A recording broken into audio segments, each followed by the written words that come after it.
Spellbound, Chapter 20. I managed to get out the main parts of my message: protect Hope, protect the twins before the line went dead. I headed to the restroom and flushed the cell, then I left. I got the money, got a new cell phone, made my tails. There were two of them, the fly guy and the young people that appeared when I left the restaurant. Didn't take me long to lose them.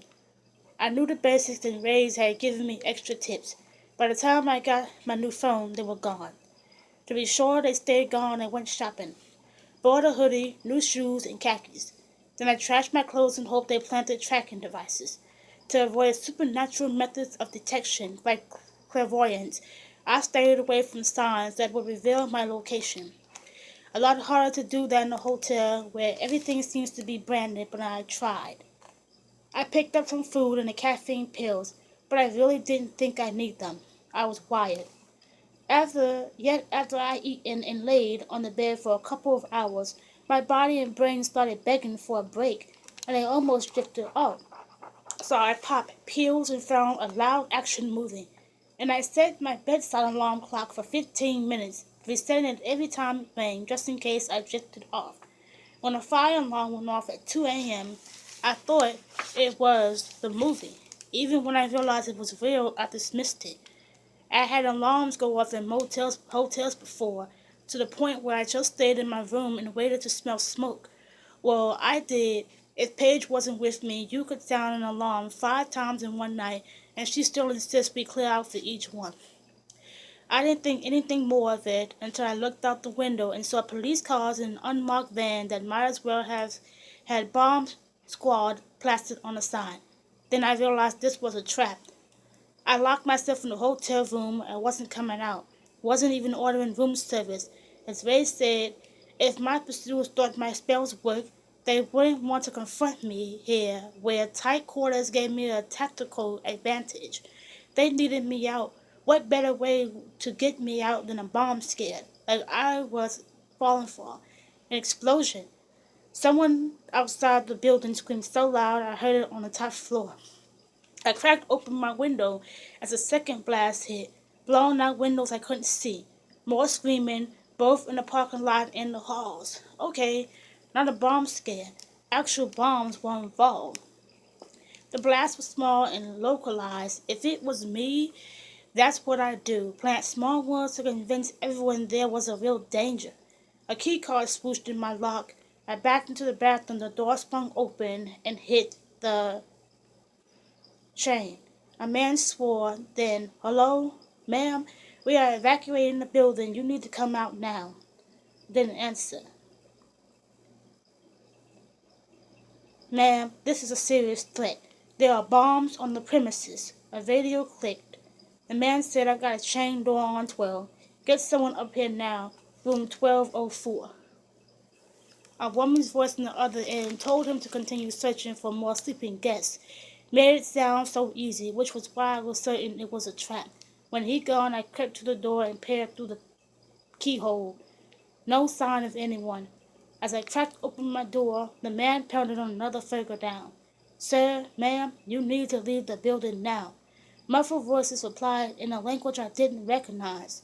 The man swore and radioed it down, asking what were the chances of getting an interpreter.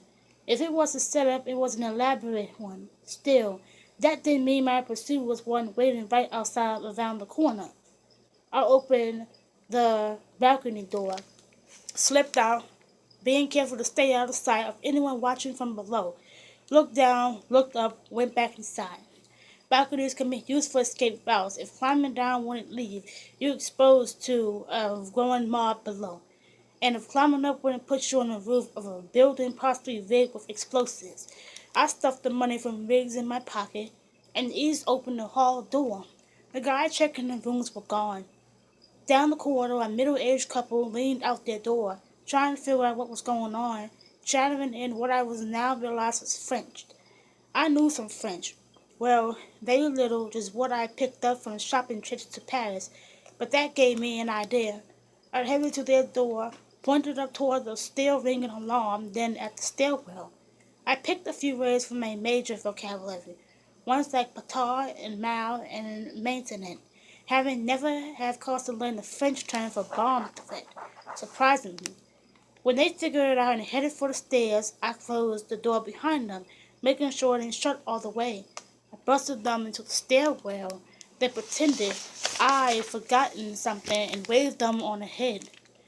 Now to slip back inside their room, leave the keychain off, and hide so when someone checked, the room would appear to be empty, as would mine, meaning they give the all clear for the floor, then I could figure out. Hey! A voice called behind me. I turned to see a guy in a cop uniform coming through the stairwell door. Are you 1204? Swore. 1210, huh? Okay, just. He pointed at the stairwell, then raised his voice, as if I understood English if it was louder. You need to leave now. Go downstairs. I considered my options. I could circle around the next floor and slip back into 1210. He noticed the door ajar and pulled it shut. Then he looked at me and waved emphatically, shooing me away. I feigned confusion, jabbering a mix of French and nonsense words. Then I motioned for him to show me the way out. A few flashes in my big blue eyes, and my best helpless look did the trick. He sighed and radioed down that he needed to help the French girl. Outwitted my foes by having a human cop escort me from the building. My ego might never recover. In a way, though, I was pleased with myself. It was a sensible and mature choice. So we descended 12 stories through an empty stairwell. I stayed close in case anyone swung out of a door behind me. No one did. At the bottom, he tried to wave me out, but I feigned more confusion until he escorted me through the lobby to the front doors, where more cops were ushering stranglers into the mob gathered outside. As I moved into the heart of the crowd, I got a few dirty looks and sniffs from the housecoat and pajama-clad hotel guests. One woman said, "It's a bomb threat, honey. You aren't supposed to get dressed. You to do your makeup first. Not everyone wears." I severed her cotton PJs, those to bed. I shuddered and glanced at her husband. My condolences. People ignored me after that, as I hoped. I continued through the mob until I was deep in the middle of it, then lowered myself to the pavement beside a couple of teens who brought their pillows with them and had already drifted back to sleep. I kept my eye out. No one seemed to be searching the crowd, and I began to wonder if I overreacted. My pursuers were probably stalking out train stations, bus terminals, and car rental places, and this was exactly what it seemed. An actual bomb threat with actual bombs. Once the building was completely evacuated, hotel staff came out with the bullhorns and announced that it was highly unlikely anyone would get back into the building that night. Buses were arriving to transport people to other hotels. Those who wanted to wait would not be readmitted to retrieve their belongings until the building was cleared. Having left nothing in my room, I was free to go. The safest course of action, though, seemed to be to climb on one of those buses. When they arrived, I wedged myself into the thick of the crowd and took an aisle seat beside a big guy so I couldn't be seen through the window. When we reached our destination, I again jostled with the crowd, fighting to get off, so I'd be surrounded by others as I disembarked. I let the mob carry me into the hotel and slipped out the back door. From the loading dock, I called Ray's. His answering service told me he was unavailable. He called when he could. I looked around. It was 4 in the morning. This loading dock seemed as good a place as any to hang out for an hour or two. A little too open, though. I'd be better in an enclosed space where I could watch the door. I poked around the dock and the valet parking lot until I found the door I tried to handle, locked, but it seemed a simple enough one to pick. I found a paperclip that did the job nicely. The door led into a storage room no bigger than my bedroom and contained nothing more valuable than empty cardboard boxes. I stepped through and a blow to the back of my head knocked me to the floor. I tried to scramble up, but another sent me down for good.